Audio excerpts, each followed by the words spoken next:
I know this is not an intimate talk, but I think it is inevitable to understand your background. I read that you grew up in a family connected to the military branch.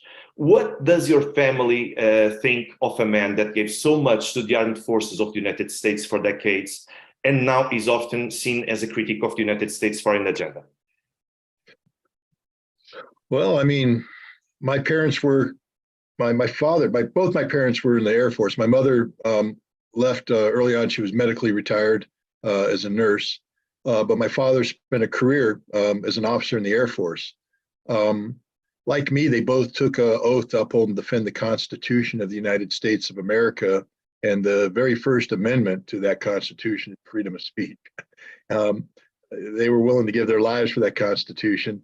The same one that I took an oath when I joined the Marine Corps. And while they're very proud of my service in the Marine Corps, I think they're prouder of the fact that I continue to honor my commitment to the Constitution by speaking out on issues that I feel are important, where my voice can contribute to an overall debate, dialogue, and discussion.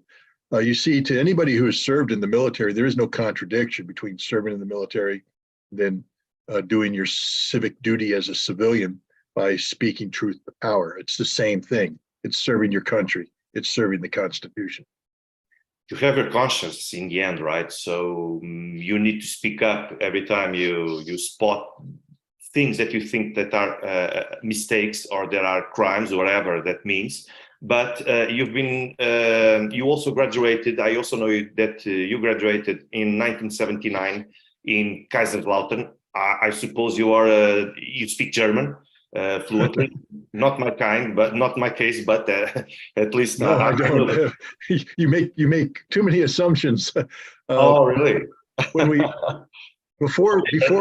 before we moved to Germany, as I said, my father was a career military officer, and I grew up in Hawaii as a young child. And then when I started high school, we moved to Turkey, and in Turkey, it was a requirement if you were going to function within Turkish society to learn the Turkish language. So I actually spent 2 years studying the Turkish language, and I became fairly proficient at it. When we moved to Germany, I thought it would be the same thing. But what we found in Germany is everybody spoke English and nobody wanted to listen to my horrific German. So I never learned German very well. I wish I had, but unfortunately I don't. I didn't.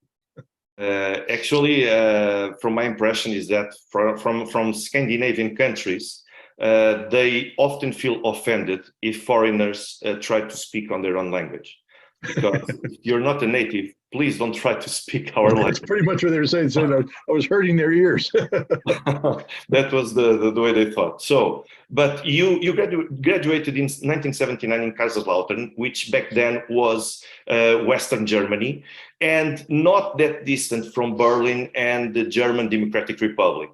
So this means that you were actually at the epicenter of the Cold War for years, and you witnessed tensions between West and East very closely.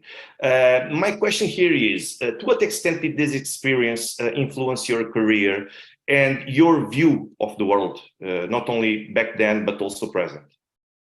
Well, my time in Germany was the culmination of a childhood spent as the son of a military officer who was serving during the Cold War. When I grew up, my father would he would deploy. For instance, one of the first deployments I can remember is he went to Turkey, where he was with a squadron that stood strip alert with nuclear weapons, meaning that if there was ever an outbreak of conflict, his airplanes would be flying straight to the Soviet Union with nuclear weapons to bomb them. My father served in Vietnam, which was in the hot war part of the Cold War, fighting communism. I'm not here to defend the Vietnam War. I'm saying what it was at the time. In 1968, his squadron was deployed to 68, 69, deployed to Korea, South Korea, in the aftermath of the Pueblo affair, where an American ship was taken by the North Koreans. We almost went to war there. He was involved in the Vietnamization program in the early 70s. Then we moved to Turkey. Turkey was very much part of the Cold War. I mean, everybody I knew in Turkey, their fathers were involved in some sort of secret Cold War stuff, whether monitoring Soviet nuclear tests, intercepting Soviet signals, something. And then to Germany, the village we were in Germany, Charlottenbach, which was outside of Kaiserslautern, that first winter, we arrived there in November. That winter, they had a military exercise, and literally in the farm fields around me, soldiers were dug in and training as if it were war.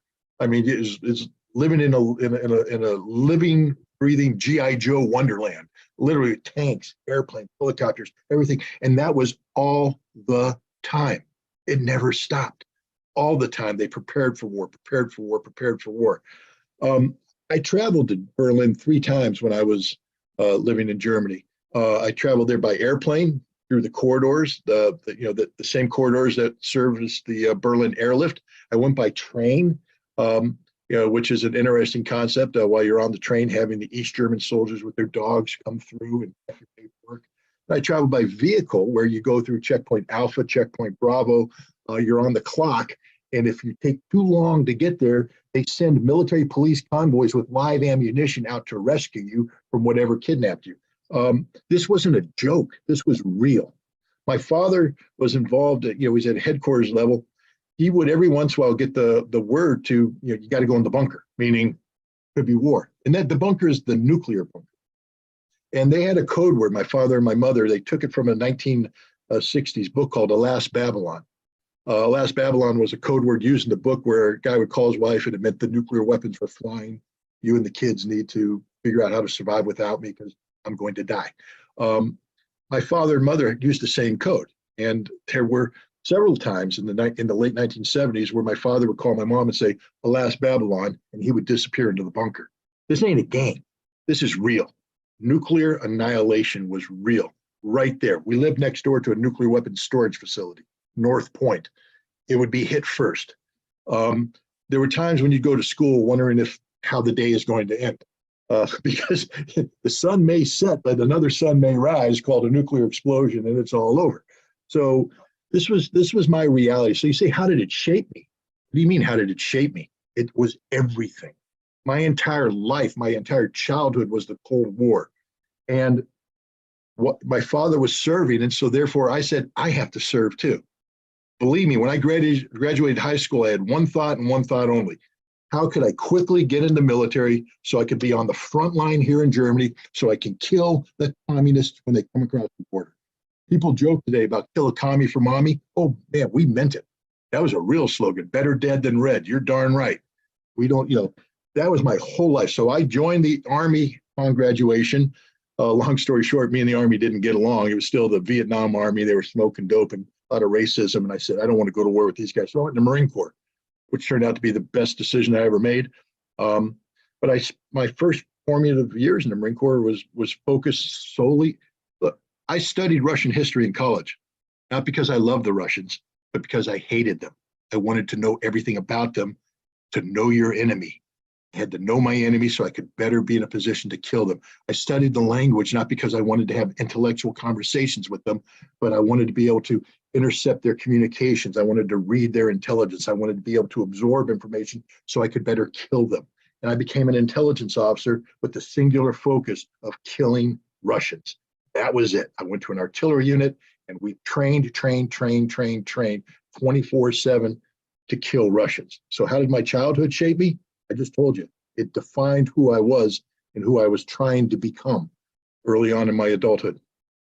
Actually, you mentioned the fact that you wanted to learn more about Russian history, Russian language, Russian culture. I often say here on my channel that the best way to know the other part we want to study, we want to understand, is to dive into them. So to get more, to know more about their culture, about the way they live, to spend there as much time as possible in order to absorb them. Because this is the best way we can actually learn from people who are different from us, regardless if we consider them our enemies, our opponents, our adversaries. It doesn't matter. If you want to learn with it, we shouldn't read books saying, well, Russia is this, this, and that.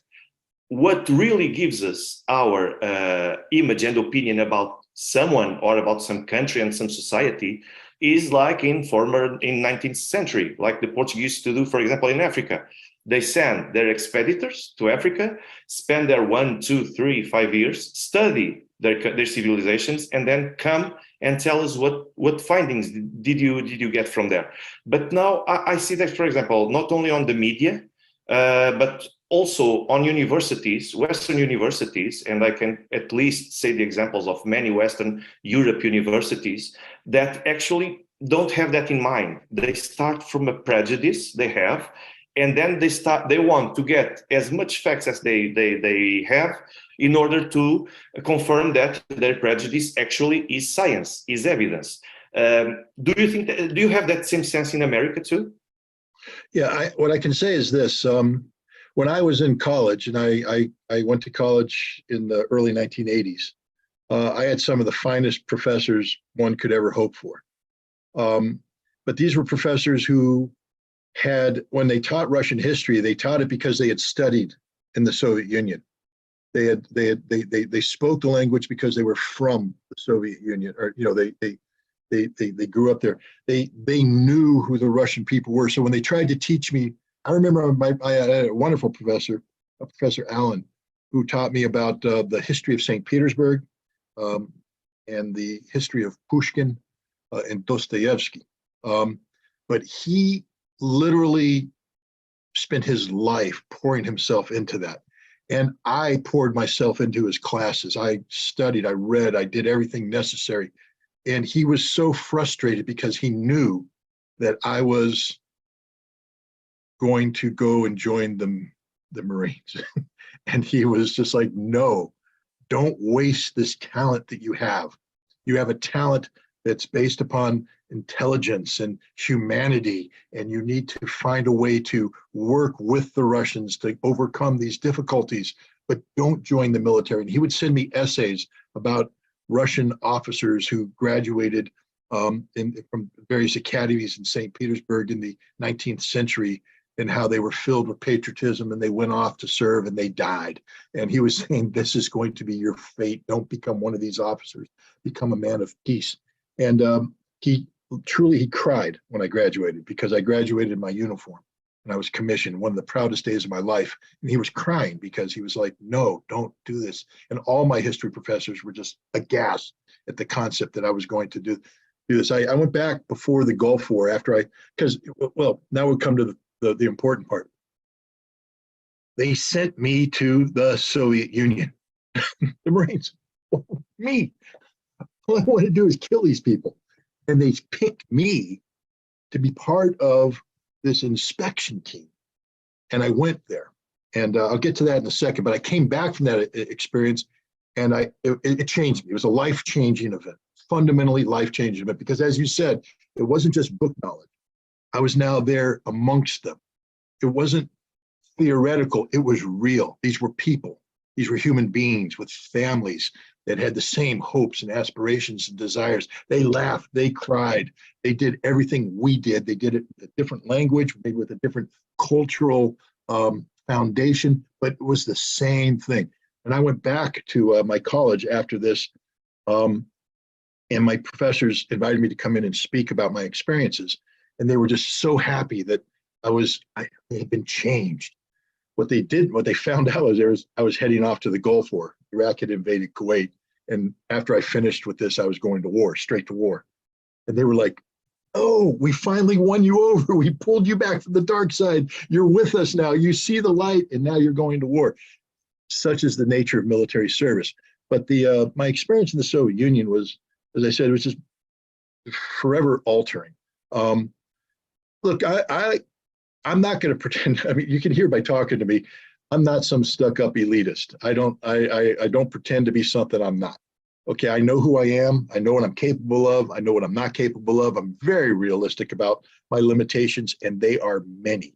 But I have had the opportunity to do things that nobody else has had the opportunity. And I learned early on, how do you become an expert in something? People are like, well, you study, you study, you study, you study. I said, nope. Become an expert by being the first person to do it. Now you're the only person in the world that did it. And when they say, we need the expert, there's only one guy who did it. It's Ritter. He's the expert. Bring him in. And now you do it again. Now you're twice as qualified as everybody else. The third time, the fourth time.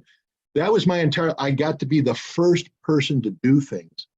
And therefore I became the expert, not because I was very overly qualified. It's just circumstance. And I was very lucky in that regard. But, you know, it's hard. I'm 61 years old, so sometimes it's hard to connect with a younger audience about what it was like to go to the Soviet Union.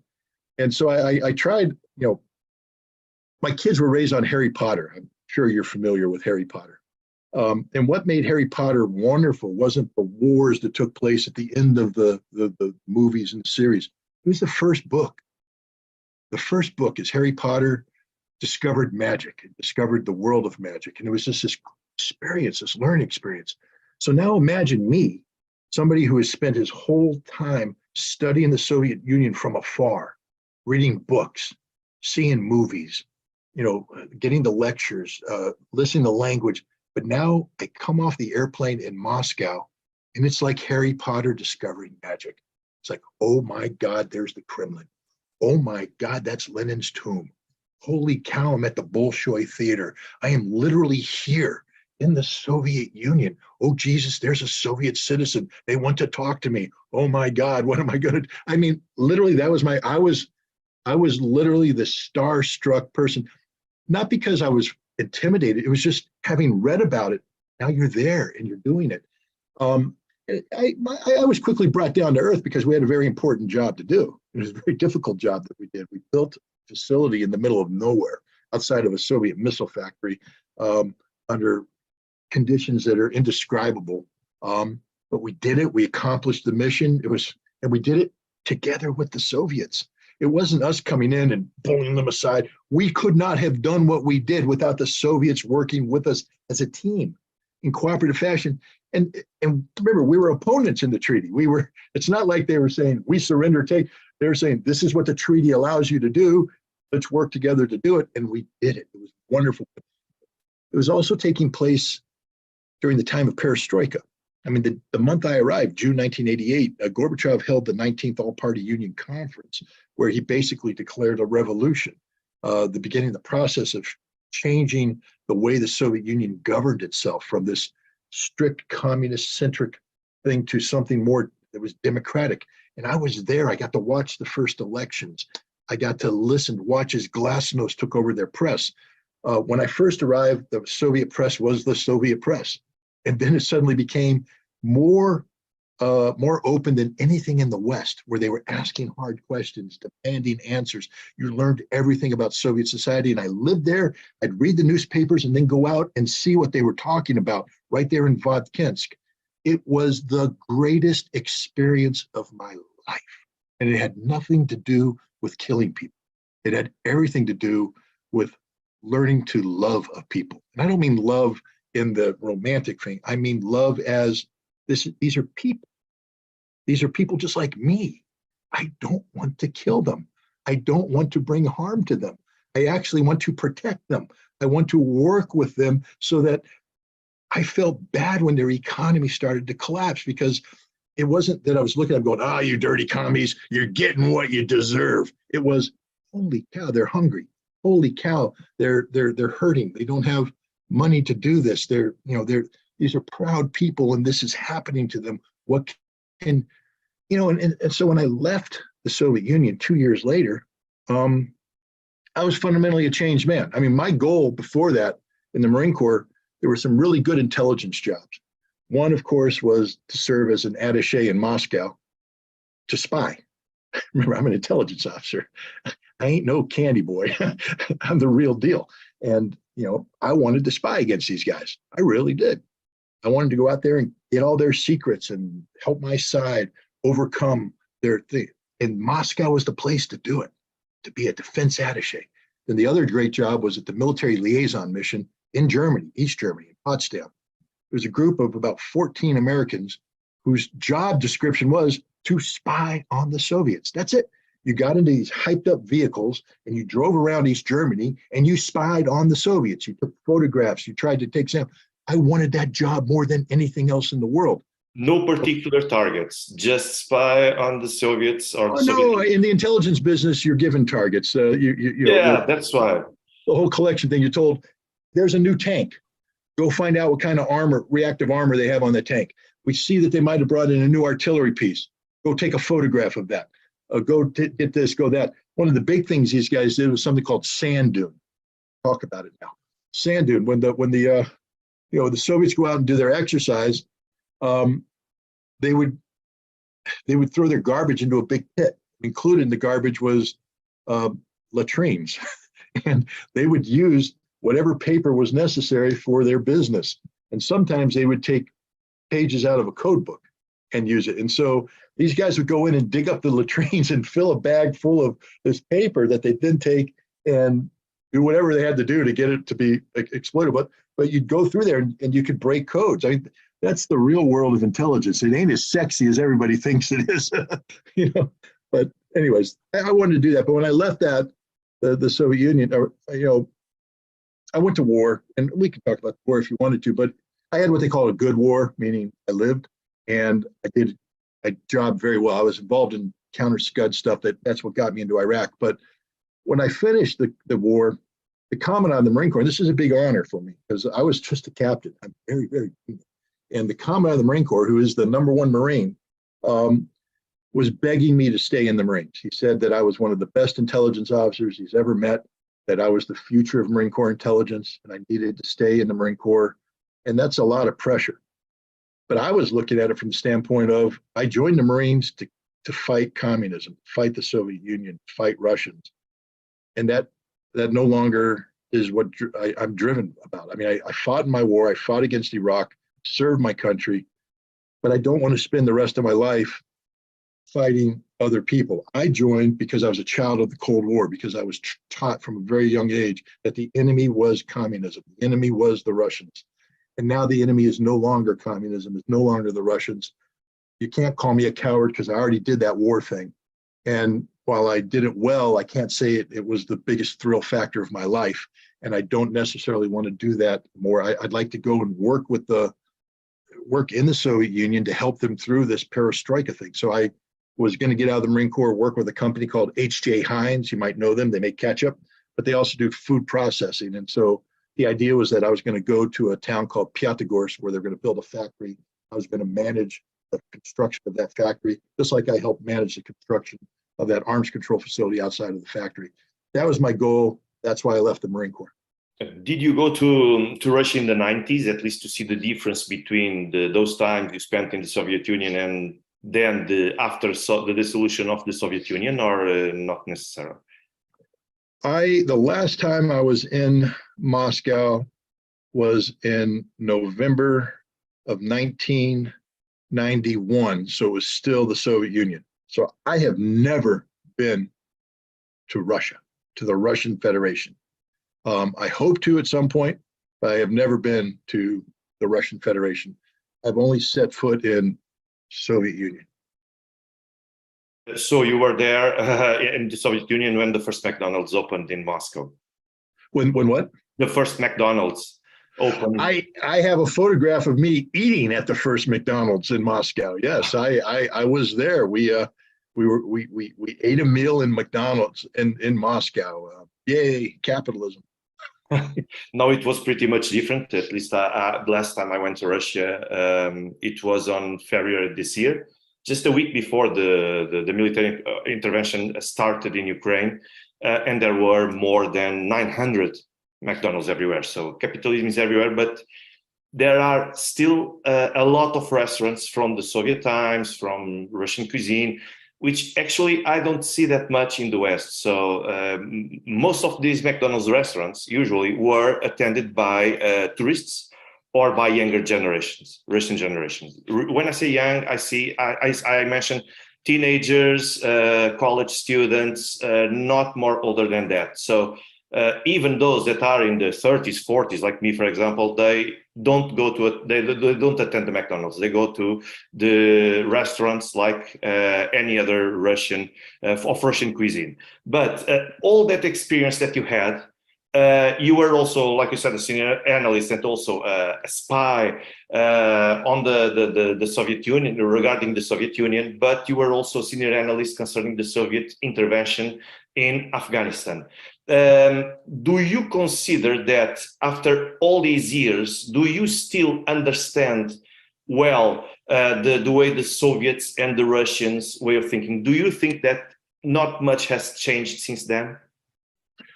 No, I think a lot has changed. I mean,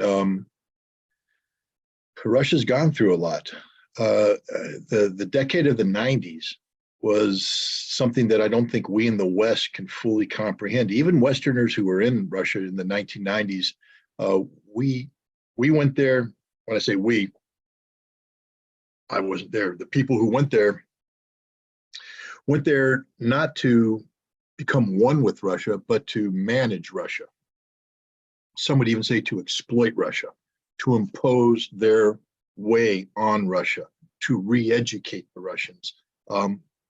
Some would say to colonize the Russians. I mean, you can come up with, the bottom line is the decade of the 90s was horrible if you were Russian. There's a handful of people that did well, the oligarchs and some of the ruling class who enriched themselves off of the corpse of the Soviet Union. But for the average Russian, it was a horrible, horrible time. And like my experience prior to going to the Soviet Union, I can only read about that from long distance.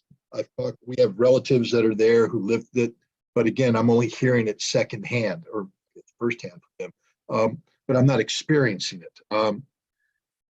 But I think that that's one of those. It's like saying, let's say that I studied America during the Mexican War, and then the periods of the 1840s and the 1850s. And I'd say, well, I understand America very well. Then we had the Civil War. That changed everything. And so the America that emerged after the Civil War could not be said to be the same America that existed 15 years prior. So while I can say that I was a Soviet expert, I can't today say that I'm a Russian expert. I'm trying, but I would have to dig deeper into what happened in the 1990s. I mean, I'm aware of it, but I think that that decade forever had an impact on everybody from Vladimir Putin on down. It was a transformative decade that we in the West don't understand. So if we try to interpret what's going on in Russia based upon a Soviet point of view, foundation, we're wrong, because the Soviet Union's gone. This is Russia, and Russia's defined by the decade of the 90s and by the frustration of the early 2000s, where Russia was trying to integrate with the West, but was being blocked by the West because the West didn't know how to deal with strong Russian leader like Vladimir Putin. They wanted a weak Russian leader like Boris Yeltsin. They wanted Russia to be subservient, compliant, not independent and strong.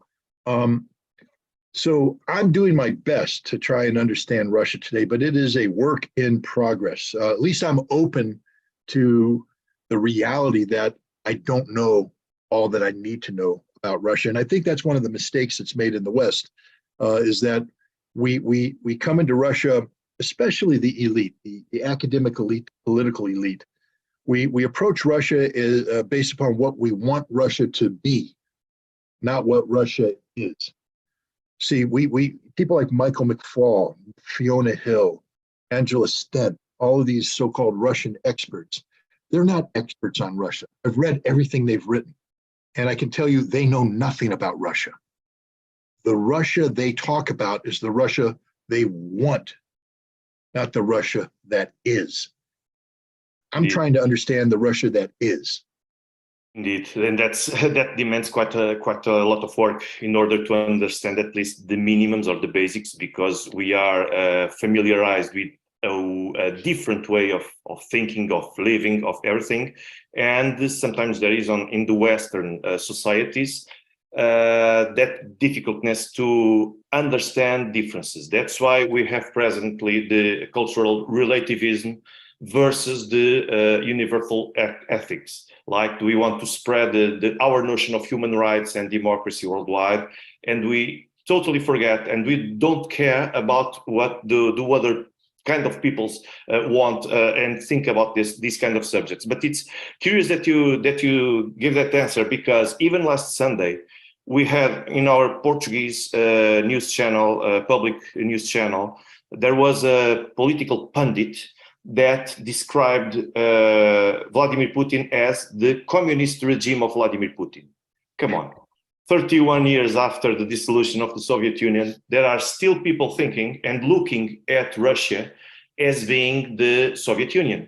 So what else can you do about that? Like the same goes for that Alexander Dugin is the mentor of Vladimir Putin, another myth.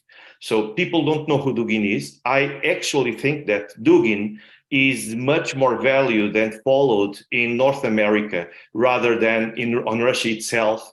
But people still look at these kind of concepts that they have and that they hear. They have some book knowledge, like we talked before, and then they just don't want to confirm if that information is actually correct or wrong. So if it confirms my prejudice, that's all fine. And people listen to this kind of lies, of this information. And then that's why many people here in the West, especially in Europe, they have such a negative opinion about Russia itself, and looking at Russia as being some kind of Soviet Union 2.0, something like that. But I know that you have been listed as an enemy of Ukraine on the Miratvoriets website. Here in Europe, we often hear that this is just a list with intent to clarify the public opinion about who can be considered a Russian propagandist, but we also hear that this is some kind of kill list of targets that, if possible, and if people can target these people in the worst way, the best. You were also added to the list of speakers who promote narratives concerned with Russian propaganda by the Ukrainian Center for Countering Disinformation, especially regarding Miratvoriets. How do you look at this? Okay. As an intelligence officer, I go through the exercise. If I were Ukrainian, how would I view Scott Ritter? And I would say that I would be extraordinarily concerned about the Scott Ritter phenomenon. That for whatever reason, this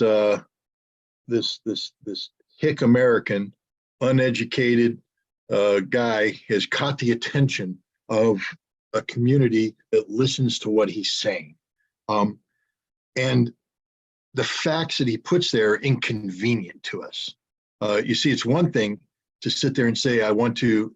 The way I would approach something, let's say you and I disagree on something. All right.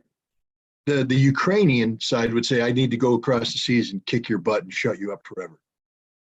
The American in me says, we need to have a debate, dialogue, a discussion. Maybe you have a point of view that I haven't considered yet. Maybe you have some facts that I haven't considered yet.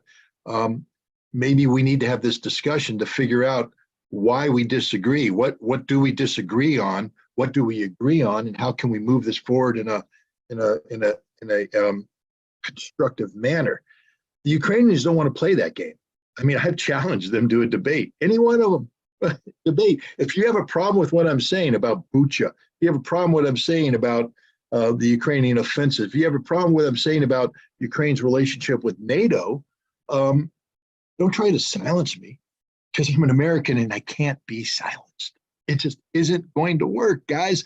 First Amendment, oath to the Constitution, uphold and defend with my life. You see, I am willing to die for this cause, not the Russian cause, but the free speech cause. You threaten my life because I'm speaking? Take it. Do it. This is the fight I want to have. Not necessarily the physical one. I'm 61 years old. I'm not quite as fast as I think I am, and maybe not as strong as I am, but the mental fight, spiritual fight, the fundamental fight about right and wrong, lies and truth. Let's have this fight. They don't want to. They don't want to have that fight. They want to physically intimidate people. They want to employ the tools of the cancel culture. let's talk about the Center for Countering Disinformation. They've labeled me an information terrorist and a war criminal. Now, legally, these are just interesting concepts. I don't even know how they begin to approach this from a legal standpoint, but they're important rhetorical flourishes. You see, they also have called me a Russian propagandist. And in the United States, when you're labeled a Russian propagandist, that immediately shuts down all sorts of opportunities. I used to write for several outlets. They know who they are. I don't need to mention them. And if you do a brief Google of who I used to write for and who I'm not writing for now, you can figure it out. And I was doing very well with them. The stuff I was writing for them were their most popular. Literally, one article that I wrote for this one outlet was the most popular article of everything they published in a certain year. The same thing with another outlet. One was sort of a conservative outlet. The other one was a very liberal outlet. So the notion that I'm tied to a political direction is absurd. I'm tied to truth, fact-based truth and the exploration of the truth, not political left and right kind of stuff. They both dropped me because I was a Russian propagandist. I mean, it's absurd. I'm not a Russian propagandist. I'm a Russian historian. I'm a Russian analyst. You know, it reminds me, there's a movie. I'm going to go down. You told me in front I could do this, so I'm going to do it. Go ahead, yeah. A famous American movie that people might be familiar with, My Cousin Vinny, with Joe Pesci. He plays a lawyer, but he's defending this kid who was interviewed by a cop. And in the interview, the cop, says, "You killed the clerk," and the kid goes, "I killed the clerk. I killed the clerk." But in the trial, the cop was reading the transcript. "I killed the clerk. I killed the clerk," as if it's a confession. And I looked at that and I was like, people call me a Russian propagandist. I'm a Russian propagandist. I'm a Russian, but now it's going to be read. I'm a Russian propagandist. I'm a Russian propagandist. I'm not a Russian propagandist. But that brings up another movie. You may have seen A Few Good Men, where Tom Cruise is, interrogating Jack Nicholson's character. So you want to call me a Russian? I just imagine Tom Cruise. We need the truth. And my response: you can't handle the truth. "Oh, you a Russian propagandist." "You're damn right, I'm a Russian propagandist." Why? Not because I'm a Russian propagandist, because as Jack Nicholson explained on there, it's the same thing with there's people on the wall. I'm on the wall of truth. Okay, is it to be a Russian propagandist? Are you a Russian propagandist if you call out the fact that the Bandera ideology, Stepan Bandera, the ultra white supremacist Ukrainian nationalist ideology, that's evil? Am I a Russian propagandist for calling this out? Am I a Russian propagandist for understanding that when an American politician or a Canadian politician or any politician, a Western politician, shouts out Slava Ukraina, that it's the same thing as saying Sig Heil? The same thing. Now, are you going to tell me that you don't understand what Sig Heil means? That you don't know that those two words to victory is forever affiliated with Nazi Germany, Adolf Hitler?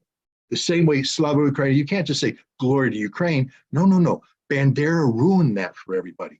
He made that his rallying cry that was used by his forces as they slaughtered and butchered tens of thousands of Jews, hundreds of thousands of Poles, hundreds of thousands of Russians. Slava Ukraina, glory to the heroes, was the last thing those people heard before they burned to death in the barn that they were stuck into and lit on fire by the Bandera people. Slava Ukraina, it means Sig Heil.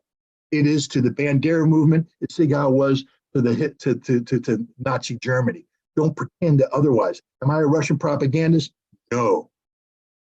But if telling the truth makes me a Russian propagandist, being on the right side of history makes me a Russian propagandist, then I'm a Russian propagandist. Not because I'm propagandizing on behalf of Russia, but I'm propagandizing on behalf of the truth. And if Russia's telling the truth, then Russia's on the right side of history, and I'm proud to be with them. Those examples you mentioned actually made me remember what actually happened in 1998 and 1999 in Kosovo. because at first the Kosovo Liberation Army, they were considered as a drug trafficking organization, a terror organization, and all of a sudden they start to be considered as freedom fighters. Freedom fighters. Now we must provide support to them because they need to be helped in order to be freed from the regime of Yugoslavia.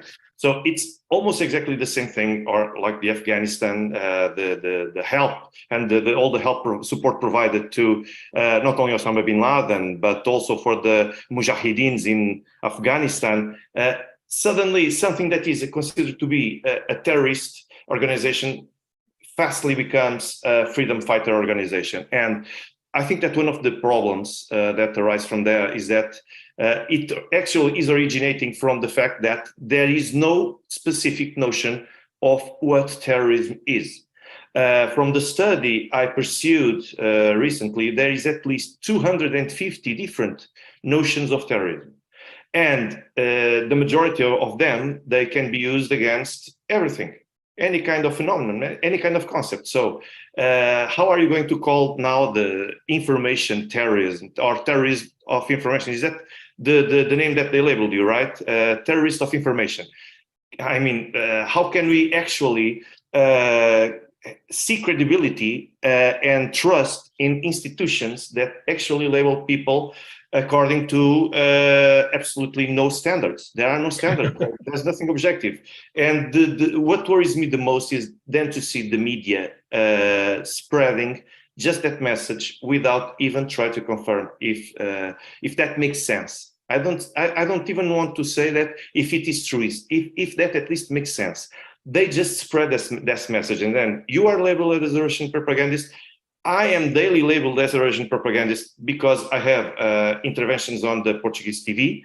And each time I say or I write anything concerning this conflict, and if it is dissonant to the main story that they want to spread among the audience, then I'm labeled the Russian propagandist as well. So I know what you feel. I also participated 2 years ago in a report about Ukraine being used as a nest of neo-Nazis.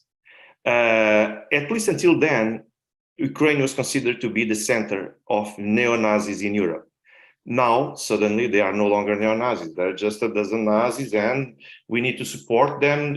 Facebook just unblocked them, and they allow them to spread the message. All this is very strange because I thought that we were in a society that accuses, for example, the Eastern Europe and Eastern Asia as well of tackling and boycotting individual freedoms. And actually, what you see here is exactly the opposite. But regarding these concepts and these notions, you served as a junior analyst on Operation Desert Storm, which was the second phase of the military intervention led by the United States in response to the Iraqi intervention of Kuwait, which was then called the Gulf War. NATO's campaign in former Yugoslavia to liberate Kosovo was called Operation Allied Force. Then the second intervention in Iraq was often referred to as military operation. The military intervention in Libya was called Operation Odyssey Storm. And finally, the so-called special military operation conducted in Syria was also officially called Operation Inherent Resolve. But now we have people angry because the Russians use the name special military operation in Ukraine since February 24.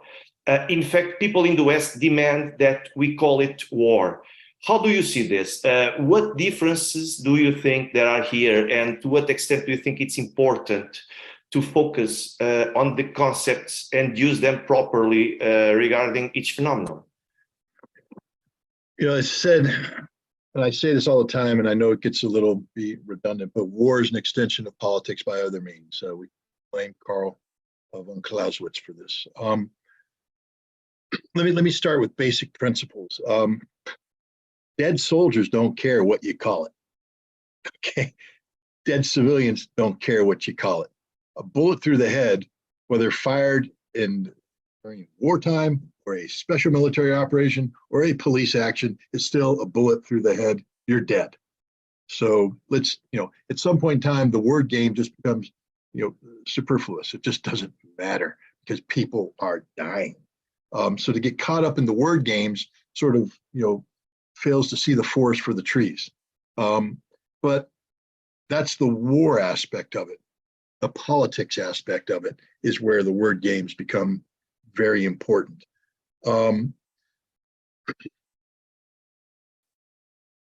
Russia's special military operation is totally misunderstood in the West for a number of reasons. Again, this is my analysis and my perception, but as we already I've made clear, I'm not a Russian expert. I want to be a Russian expert, but I'm not a Russian expert. I was a Soviet expert, but now I'm a student of Russia, a student of modern day Russia. I'm learning. So anybody who's about to take what I'm about to say as a PhD thesis, don't. This is basically, at best, a master's thesis, maybe only the final paper I write at the end of my senior seminar. It's a work in progress. I'm still learning. But my understanding is that Russia, you can't call this a war because Russia didn't go to war. Russia didn't declare war. Russia declared a special military operation that was linked to the political realities set forth in their explanation of what they did. This was an internal Ukrainian conflict between the Ukrainian government and separatists in the Donbass. The separatists wanted to be independent. They actually self-declared themselves to be independent, and they sought to be integrated into Russia. And this was back in 2014, 2015, and Russia said, no, you are part of Ukraine. We will work with the international community through the Minsk process to give you special rights, certain autonomy to protect your linguistic rights, your cultural rights, your status as Russians within the framework of Ukraine. When this failed, after 8 years of bombardment, thousands of deaths, a refusal on the part of Ukraine and the West to insist that the Minsk Accords be implemented, Russia was now confronted with how do we help these people, these Russians? So the first thing that had to happen is you have to change the political environment away from an internal Ukrainian conflict. And you do that by having Donetsk and Lugansk declare their independence. And then you recognize their independence. And this is important because Russia now is not dealing with an internal Ukrainian conflict. Russia is dealing with two newly declared independent states. It doesn't matter if the rest of the world doesn't recognize it from a purely legal standpoint. Russia recognizes them. Then Russia now can create what's called a collective security arrangement with these people so that the security interests of these two states is now joined with Russia. But still, how do you go to war? Because the Ukrainians aren't attacking Russia, they're attacking these states. How can Russia say self-defense? In order to talk about self-defense, you have to be physically attacked. And this had to be something that was such a scale that it was a game changer. You can't cite the ongoing Ukrainian attacks against the Donbass. There has to be something new. And this was the tens of thousands of Ukrainian troops that were being brought into eastern Ukraine, preparing for an imminent military assault on the Donbass. Now Russia can say there's an imminent threat to the collective security arrangement that requires preemptive self-defense under Article 51 of the United Nations Charter. And Russia is 100% legally correct in shaping it this way, but it's not war. It is a special military operation that's designed to eliminate a threat to the collective security arrangement that exists between Donbass, Lugansk, and Russia. Now, people say, that's just too cute, Scott. Yay, you're one of those guys who twists the law to mean anything. And I say, yep, Welcome to the real world. You know who else twisted the law? You want to know where Russia got the idea of citing preemptive self-defense using a collective security arrangement in a European environment? Kosovo, Serbia, 1999. It's the exact same case that the United States, NATO made to justify their war of aggression against Serbia.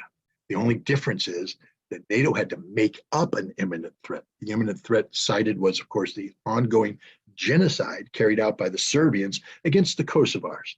There was no genocide by the Serbians against the Kosovars. It was a manufactured case. But the imminent assault against the Donbass was real. Those troops were there. There were orders ready. They were ready to go. So not only did Russia use the same legal argument that NATO used to take out Serbia, Russia did it right by telling the truth about the imminent nature of the threat. Now, how does Russia respond to that imminent nature of the threat? They didn't declare war. They declared a special military operation. They carried out the special military operation using a limited amount of resources.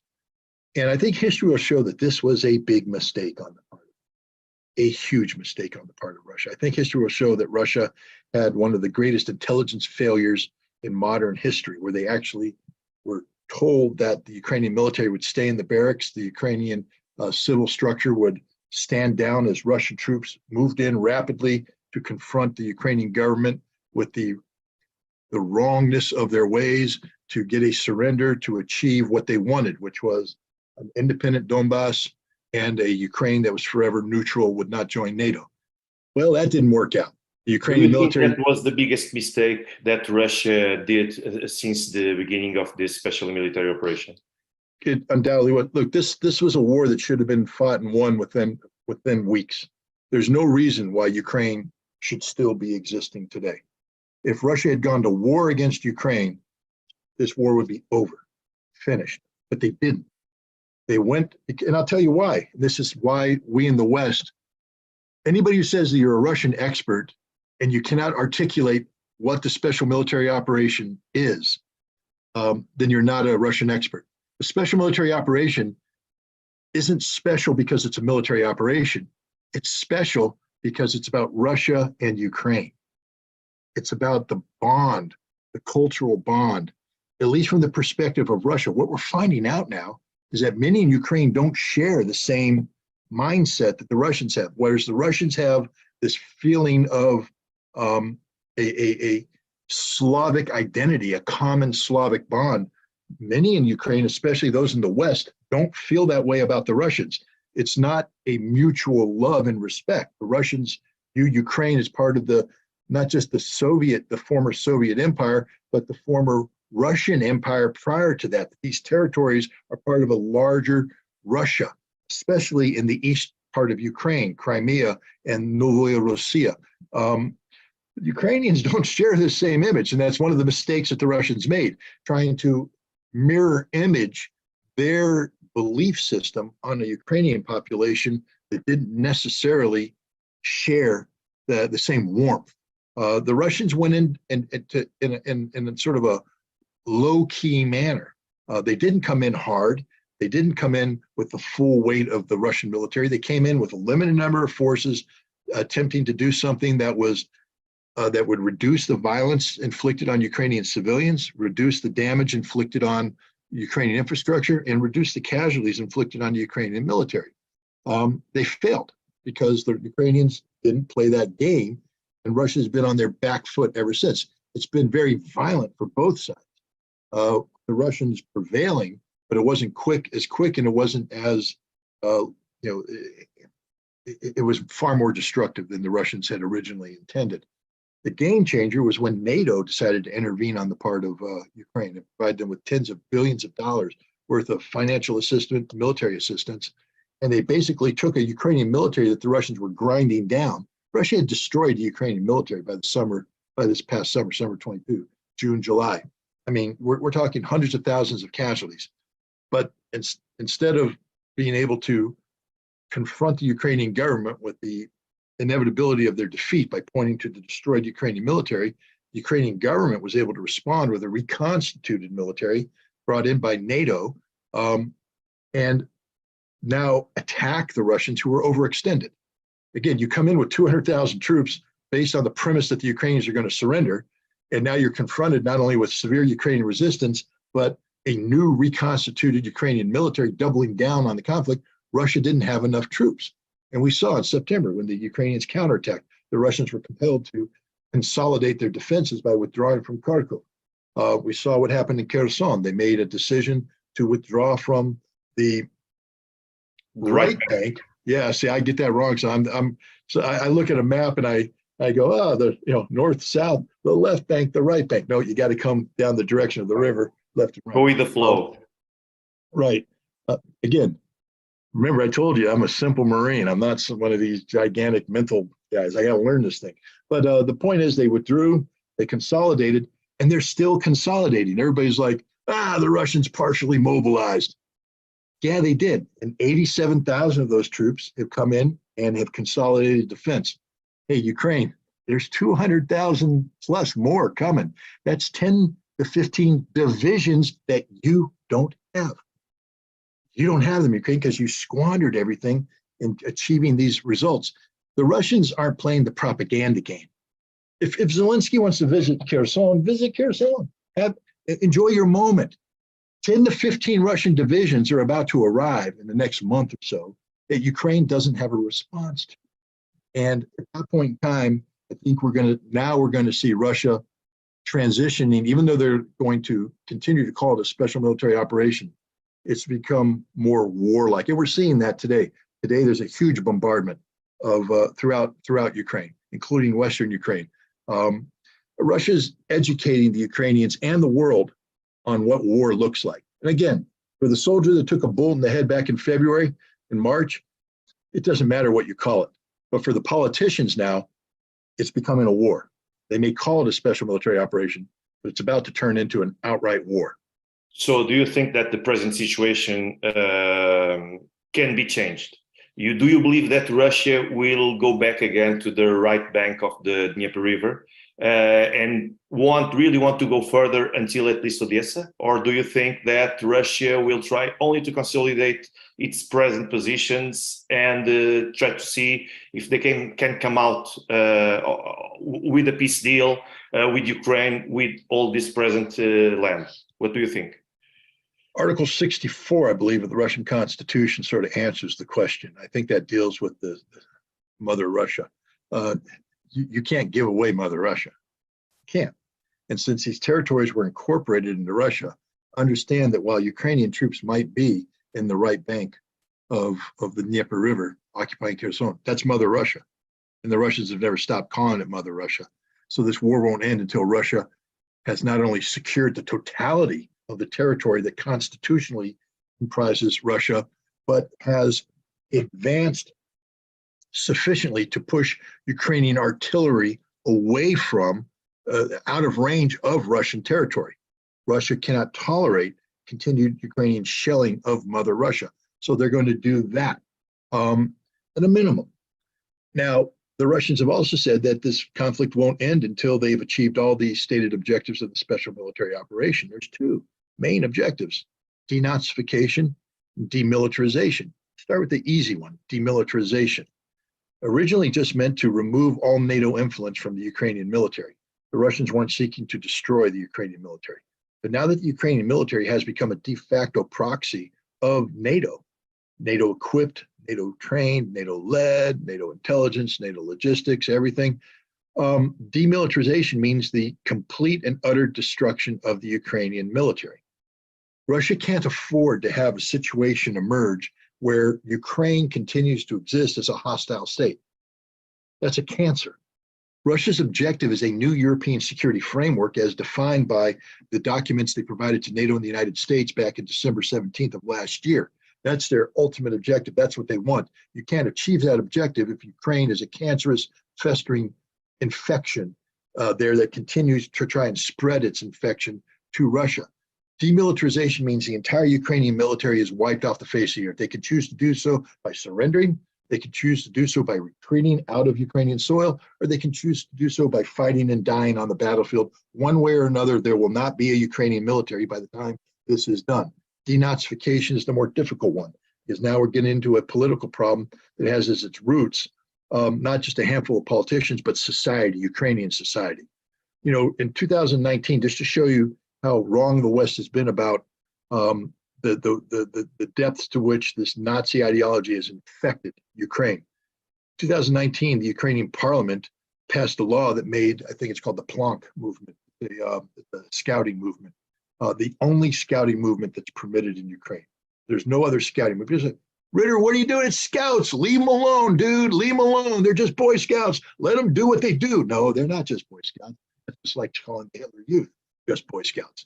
No, the Hitler Youth is about promoting the ideology of Nazism as defined by Adolf Hitler. The Plank movement is about promoting the ideology of Ukrainian nationalism through Stepan Bandera, their hero. Roman, I can't remember his last name, Stepovich, something like that. He's Shukovich, I think it was. The guy who led the Nightingale units, the Roland units, the people, he jammed them into barns and burned them. Horrible, horrible people. These are the heroes of the Plank movement, of the Scouts. They carry the portraits. They carry the black and red flag. They shout Slava Ukraina and glory, glory to the heroes, not because they believe in Ukraine or the heroes, because that is the murderous rant of Stepan Bandera. It exists. It became the law. It's not just that it's about scouting. Any youth activity in Ukraine must be done through the vehicle of the Plank movement. They are mainstreaming Stepan Bandera's ultranationalism through the children to ensure that as they go forward, all Ukrainians buy into this odious, noxious ideology. Denazification. How do you begin to remove this from a society? And that's the hardest question out there. What will constitute? I think Russia will ultimately have to be compelled to make some sort of compromise here. And this is the most dangerous part of the Russian special military operation. Because in order to truly denazify, you would have to occupy all of Ukraine and subject all of the Ukrainians to re-education. It's been tried once. The Soviets captured a whole bunch of these Banderas back in the 1950s, and they should have shot them, but they didn't. They put them in the gulag and they re-educated, then they released them back to Ukrainian society, where they festered and they continued this underground movement, and they hated the Russians and they hate Moscow and they hate everything. I'm not saying, the last thing I'm saying is kill people. No, I'm just saying this could be a mission impossible, because does Russia, the 300,000 troops that they mobilized may allow them to capture Odessa, link up with Transnistria, maybe occupy Kharkov. It doesn't give them enough troops to actually occupy Western Ukraine and in the Kiev region at the same time. But unless you do that, how do you change? I think ultimately there will be a compromise where whatever the post-Zelensky government is, they will undertake the constitutional changes that outlaw Bandera, outlaw that ideology, remove the statues, remove his status as a hero, to ban mention of his name. But when there's going to be people in Ukraine who'll have their basement room where they'll have a bar and they'll all get together and they'll drink to the glory of Ukraine, not defined by real Ukraine, but Bandera. You're just driving this movement underground, and it'll reemerge somewhere down the road. How many generations will it take to actually denazify Ukraine? Well, I mean, I think let's look at the way we can answer that is through the person of Chrystia Freeland, the Deputy Prime Minister of Canada. Her grandfather was a Nazi collaborationist who I believe ran a newspaper in Krakow that glorified the slaughter of Jews in the Warsaw Ghetto, glorified the 14th Galicia Division, a Waffen SS unit that brutally murdered Poles and Russians and Jews.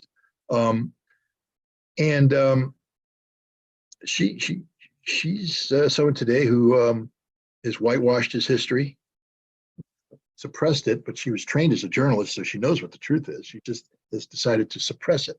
And she says Slava Ukraina But she pretends that it's about Ukraine, but she knows what it means. She's the third generation, and she's still a Nazi. She's still a Nazi, and her children are being raised as Nazis. That's the fourth generation. If you allow this ideology to go underground, you're never going to get rid of it because they're just going to whitewash things and pretend something else. And this is why it's a tough problem, because I think basically you have to do what Germany did about Adolf Hitler and Nazism. But here's the problem. In Germany today, there's still people in their basements who have the rooms with the flags and the memorabilia, who hold toasts about the glory of the past. I don't think it's a mental illness, to be honest. It's a mental illness. And how do you cure a mental illness? I don't know. Yeah, I tend to agree with that view, but how to tackle it? Actually, no, I have never heard of any solution that could seem effective, regardless the banning of the ideology, or even if they organize themselves as political parties, like some societies allow them to organize. I don't think that would be enough to address this scourge.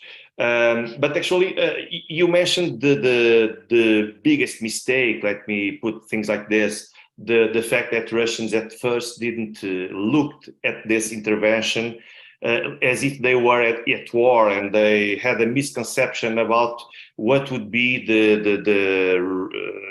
reaction by the Ukrainians and also by the Western community.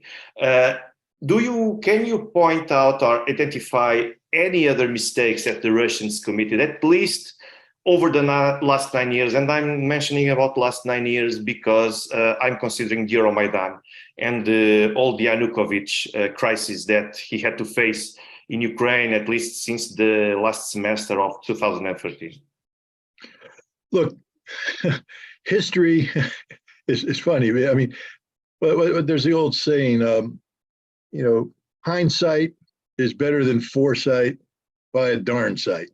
Meaning that sitting here today, I think we can all look back and look at what happened in 2014 and understand that Russia should have backed Yanukovych decisively at that point in time. That the way to prevent all this happening would be to make a move on that. But what we don't understand is what the consequences of that would have been. What would have happened to Belarus? We don't know. I mean, Belarus was different back then than it is now. In NATO was far more unified then. It's very difficult to look back from the benefit of hindsight and say, oh, they should have done this, they should have done that. You have to address it from the situation that existed at that time. Remember, Maidan occurred before Crimea was reabsorbed by the Russians. So that means that this was at a time when Russia was actually working overtime, try and treat Ukraine as an independent state. And everybody doesn't give Putin credit for this, but the Russian government actually bent over backwards to treat Ukraine as an independent sovereign state, despite all of the historical pressures to retake Crimea and Novorossiya, Donbass, etc. Russia was trying to treat Ukraine as an independent state. Was that a mistake? No, I don't believe that was a mistake, because I think it gives Russia so much more credibility today than they would have had. Now, the West, you can't look for the credibility from the West, because the West is ignorant about Russia. They'll condemn Russia for everything. But ask yourself, why does the world not sanction Russia? Why is it when Lavrov shows up at the G20, people are meeting with him, talking with him, even though the West is saying, don't talk to him, don't meet with him? Why? Because of the credibility Russia brings to the table, because they didn't do something stupid. Not stupid. They didn't do something to intervene in Maidan. They let it play out. And they have tried from 2014 until 2022 to treat the Donbass as an integral part of Ukraine. Russia gets the world that actually tries to focus on Russia, the reality, understands. They don't support the Russian invasion. Understand that. There's very few people that say we support the Russian invasion, because it's difficult to support any invasion of a country. But they understand that it was not unprovoked. They know that.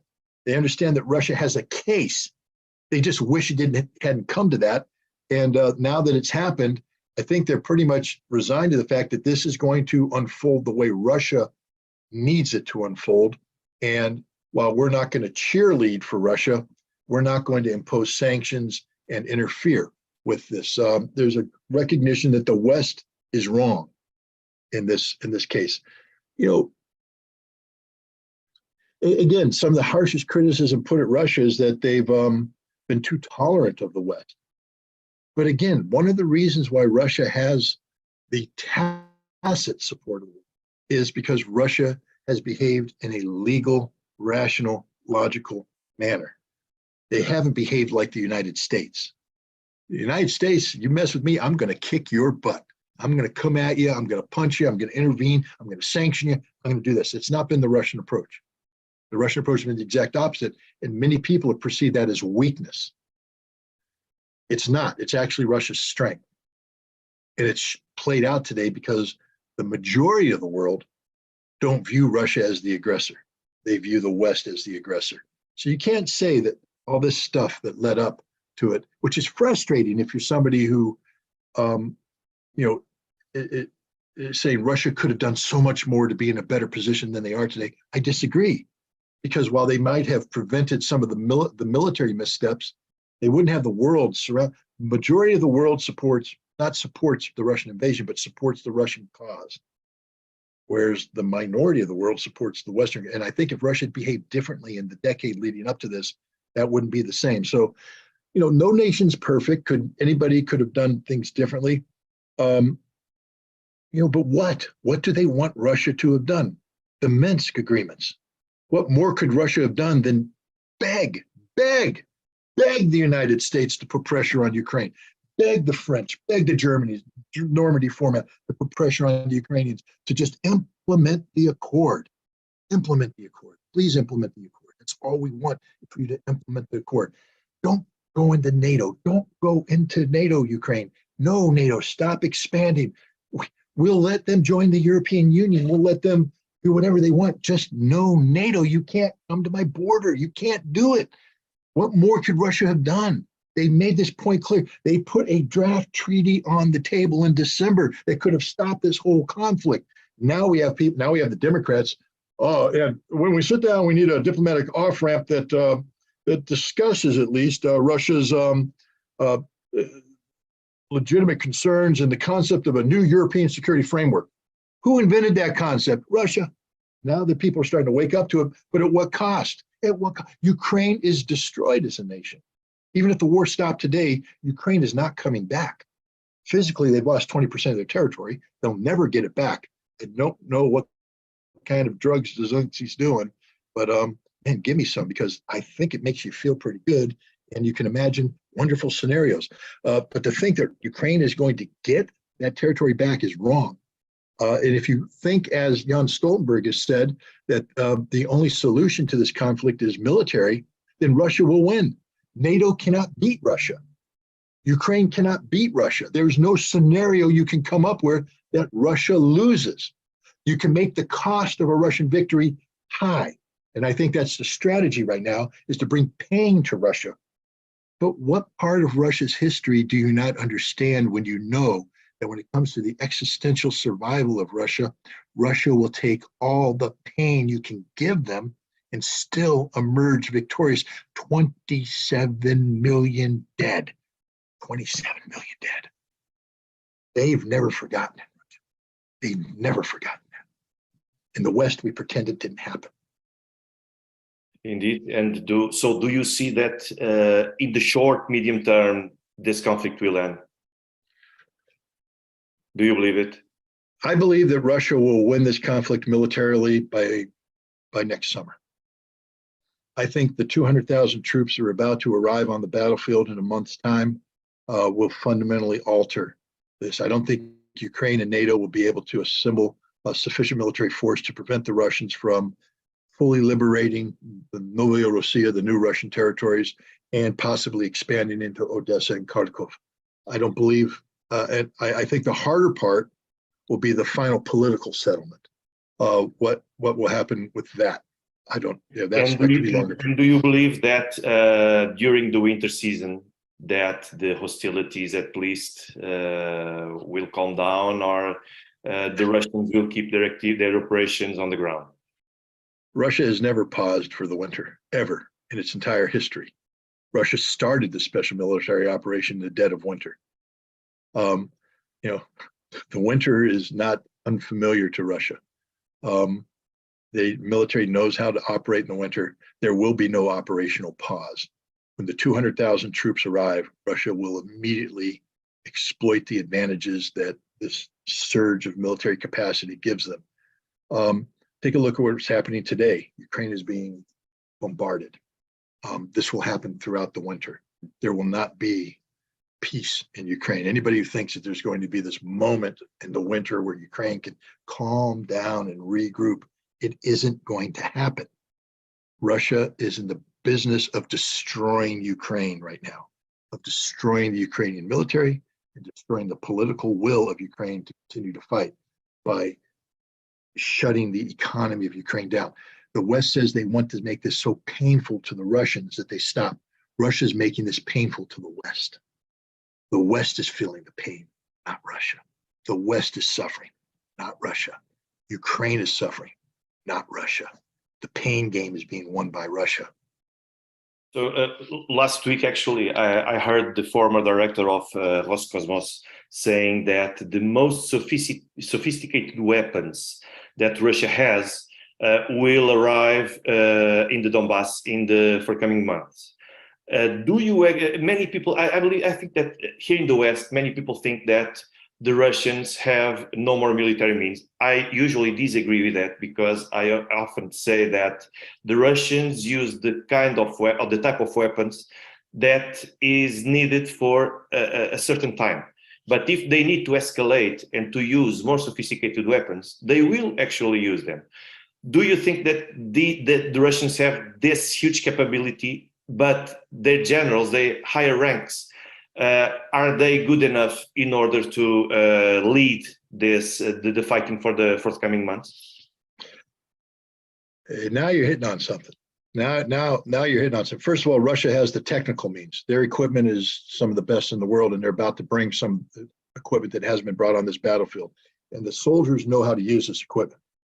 Question now is the military leadership. Russia has, I think the partial mobilization pointed out some of the ugly realities of the Russian military system and Russian society, that the corruption of the 1990s still exists today, that the level of independence enjoyed by the various governors in handling issues like national defense at their level. They're supposed to have 500,000 sets of equipment, but they've been, corrupt people have been selling them on the black market, so that when the reservists show up, there's not enough equipment there. Well, how the hell does that happen? That's bad. I also think you're seeing that the political games have been playing in the Russian military haven't been just about achieving, military competency, but achieving political viability, that the military is functioning within a Russian system that requires money and the influence that money brings to elevate someone's political fortune. And so there are groups of influence inside Russia that have allowed people to be promoted for the wrong reasons. And so you have people in decision-making centers right now who are being called upon to do the military problem, but they weren't promoted because they're militarily proficient. They were promoted because they were the friends of somebody, because they were good at siphoning off resources, etc. And here's the question now. Is Russia able to overcome this deficit, this leadership deficit that they have? Russia has some very fine junior officers, some of the finest in the world. They have very fine medium, mid-level officers. But when you get up into the senior ranks, these are people who have not been focused on fighting wars. And are they proficient in the military art? And Do they have the command presence necessary? And the answer on many occasions is no. Now we have a commander right now, General Sorovikin, who is, the answer on that one is yes. But now he has to go down and start cleaning the ranks. And what happens when you run into the brigade commander who is given that brigade because he's friends of somebody close to the Minister of Defense? Do you get to fire this guy? Or do you have to keep him in place, knowing that he's going to commit his brigade in an incompetent fashion, resulting in hundreds of casualties and the failure to accomplish the mission? Is that how you want to wage this upcoming battle? This is Russia's Achilles heel. This is where Russia has a fundamental weakness. The good news is that it appears Russia is awakening to this reality. And the consequences of allowing this to continue could be disastrous on the battlefield. These 200,000 troops, the quickest way to lose this war is to employ them ineffectively, to employ them piecemeal, to employ them in a manner that doesn't live up to the potential they bring.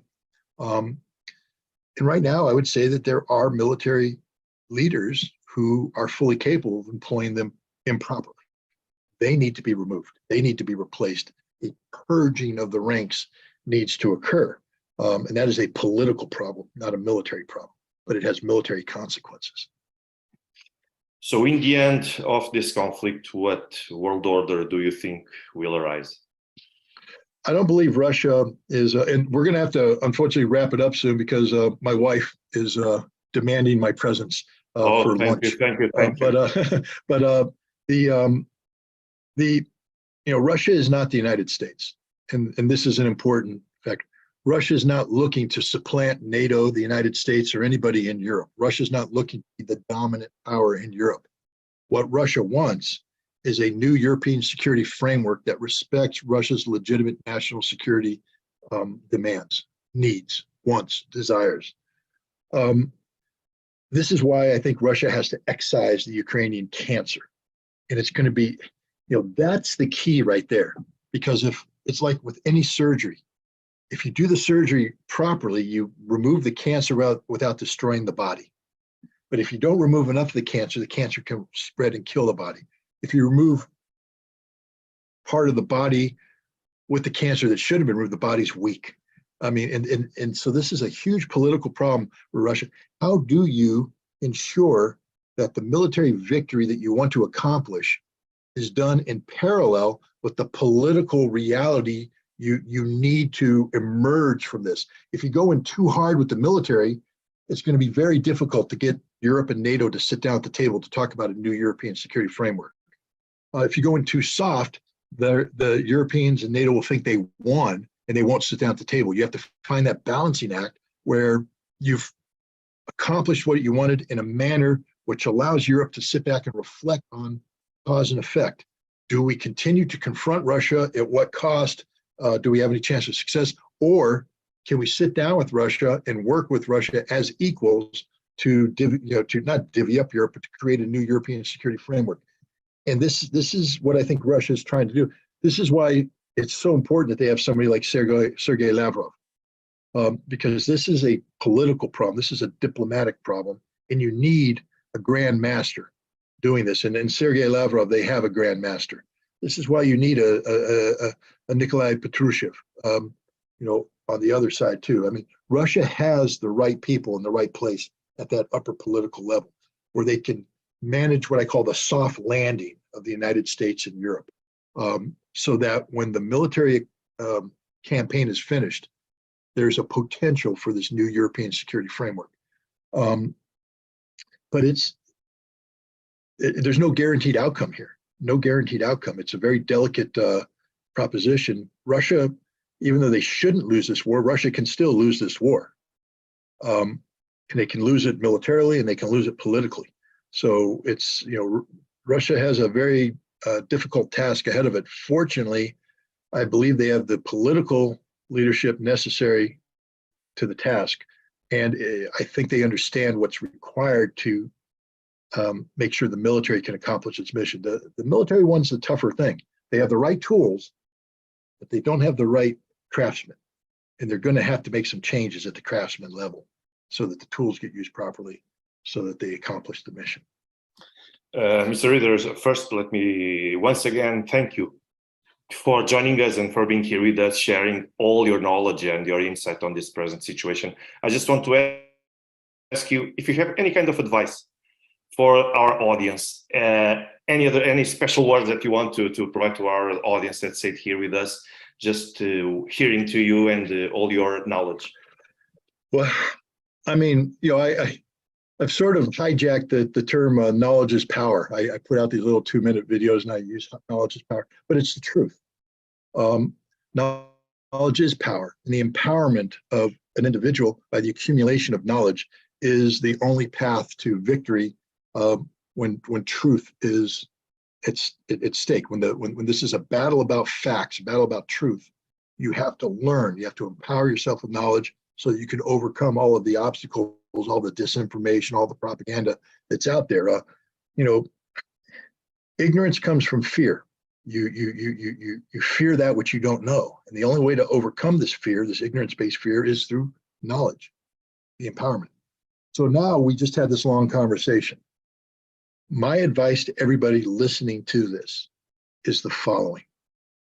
You just listened to 90 minutes of conversation with the best Russian propagandist the world has ever seen. I am everything the Ukrainians have accused me of.